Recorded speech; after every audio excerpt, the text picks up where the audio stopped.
Sosialisasikan PKPU Nomor 8 Tahun 2024. Ini syarat dan persyaratan calon kepala daerah. Probolinggo CB News Indonesia. Komisi Pemilihan Umum KPU Kota Probolinggo melakukan sosialisasi PKPU Nomor 8 Tahun 2024 tentang pencalonan gubernur dan wakil gubernur, bupati dan wakil bupati, serta wali kota dan wakil wali kota.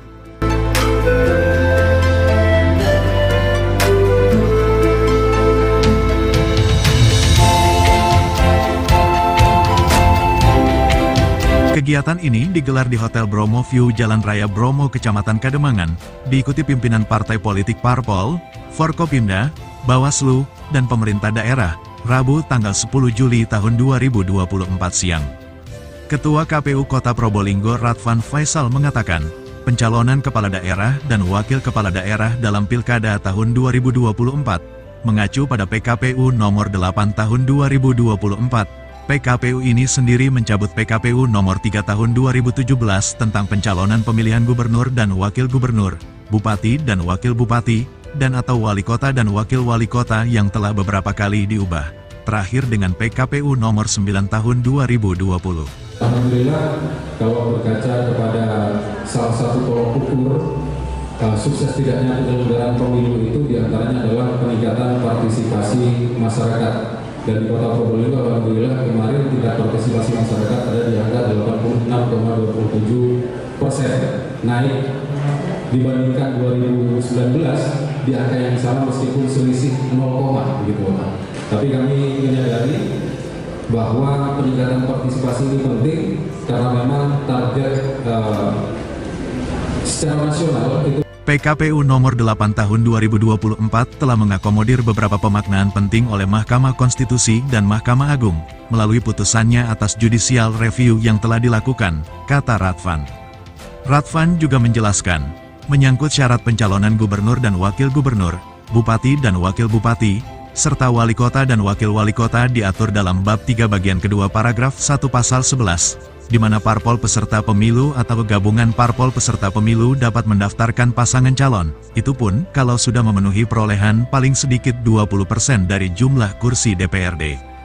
Yang dimaksud 20% dari jumlah kursi DPRD, khususnya di Kota Probolinggo adalah minimal 6 kursi, karena jumlah kursi di DPRD Kota Probolinggo 30 kursi, jelas Ketua KPU Kota Probolinggo. Sementara apabila parpol peserta pemilu menggunakan ketentuan perolehan paling sedikit 25% dari akumulasi suara sah, ketentuan ini hanya berlaku untuk parpol peserta pemilu yang memperoleh kursi di DPRD. Perolehan suara sah dan jumlah kursi sebagaimana ditetapkan pada penetapan KPU atas pemilu anggota DPRD pada pemilu legislatif tahun 2024. Sedangkan menyangkut persyaratan calon, diatur dalam pasal 14 PKPU Nomor 8 Tahun 2024, yang mana ada beberapa syarat penting untuk menjadi catatan khusus bagi kita di Kota Probolinggo. Setiap warga negara berhak memperoleh kesempatan yang sama untuk mencalonkan diri dan dicalonkan sebagai calon gubernur dan calon wakil gubernur, calon bupati dan wakil bupati, serta calon wali kota dan calon wakil wali kota. Mamat Abdullah dan Gogon Harum, koresponden CB News Indonesia mengabarkan dari Kota Probolinggo, Jawa Timur. Pencalonan Pilkada tahun ini apa yang menjadi fokusnya atau mungkin jadi perhatian partai itu?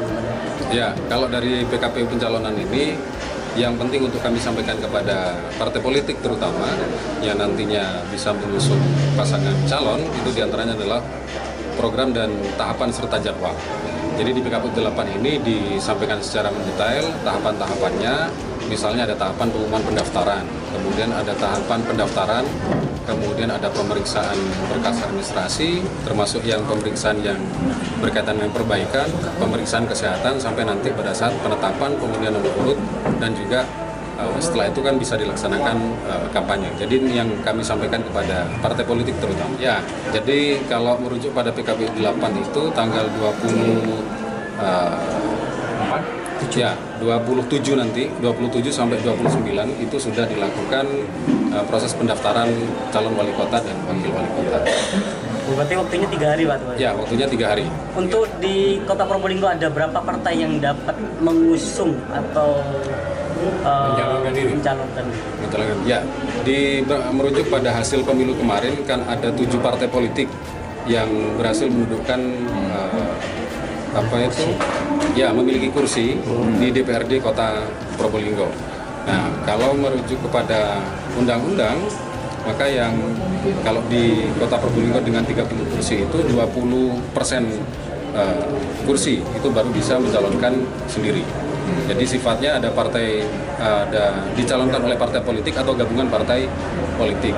Nah, kalau partai politik sudah memiliki 20% kursi, atau kemudian kalau di Kota Probolinggo dengan 30 kursi itu dengan 6 kursi. Jadi yang punya 6 kursi minimal itu bisa mencalonkan sendiri. Kalau yang kurang dari 6 kursi bisa dengan berkoalisi dengan partai lain. Kalau 2018 tingkat partisipasi masyarakat di Kota Probolinggo untuk pilkada itu di angka 79%. Nah, mudah-mudahan nanti di pilkada 2024 itu setidaknya sama dengan tingkat partisipasi masyarakat pada saat pemilu di angka 86,27%. Kami menganggap keserentakan ini menjadi momentum yang pas karena nanti masyarakat itu masih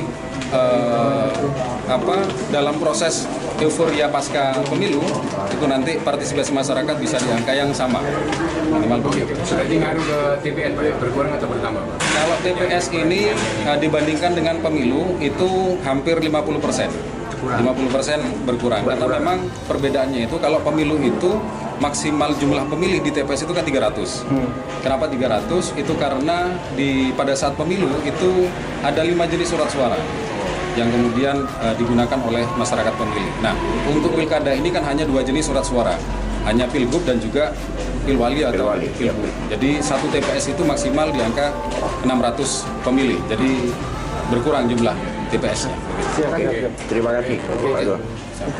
Ya, jadi sebagaimana regulasinya dalam satu TPS itu kan maksimal kalau di pilkada ini 600, sehingga jumlahnya TPS yang ditetapkan oleh pihak KPU tadi sudah disampaikan yaitu 325. Kalau yang kemarin kan 600 lebih ya, 620. Dari jumlah itu tentunya ada suatu titik-titik di mana lokasi TPS itu akan berjauhan dengan lokasi pemilih. Ini yang sempat menjadi suatu catatan dari Bawaslu. Sebisa mungkin penetapan titik lokasi dari TPS itu berada di tengah-tengah dari lingkup para pemilih itu. Jangan sampai terlalu jauh. Karena kalau sampai terlalu jauh, kemarin sempat disimulasikan yang terjauh itu hampir sekitar 10 menit jalan kaki. Nah, ini masih dalam toleransi lah kalau 10 menit. Karena hal yang menjadi krusial di sini, pihak pemilih kemarin sempat mengeluh kalau seandainya dalam satu keluarga, dalam satu rumah ternyata TPS-nya berbeda. Iya. Nah, ini yang sempat menjadi catatan dari Bawaslu, itu ditemukan di beberapa daerah dan sudah diinformasikan kepada Pantarlih dan juga PPS. Alhamdulillah sudah ditindaklanjuti, yaitu merubah TPS yang sudah sama dengan zonasi ini, Pak, ya? Ya, sama dengan zonasi. Ada berapa Pak TPS yang dilakukan perubahan lokasi? Bukan perubahan lokasi TPS, tapi untuk pemilih dia ditetapkan di lokasi TPS tertentu yang terdekat sesuai dengan jarak dalam satu rumah itu sesuai dengan jarak yang biasa ditempuh itu. Jangan sampai terlalu jauh. Hanya saja yang ditekankan di sini dalam satu rumah jangan sampai ada perbedaan TPS. Iya. Terima kasih, Pak. Terkait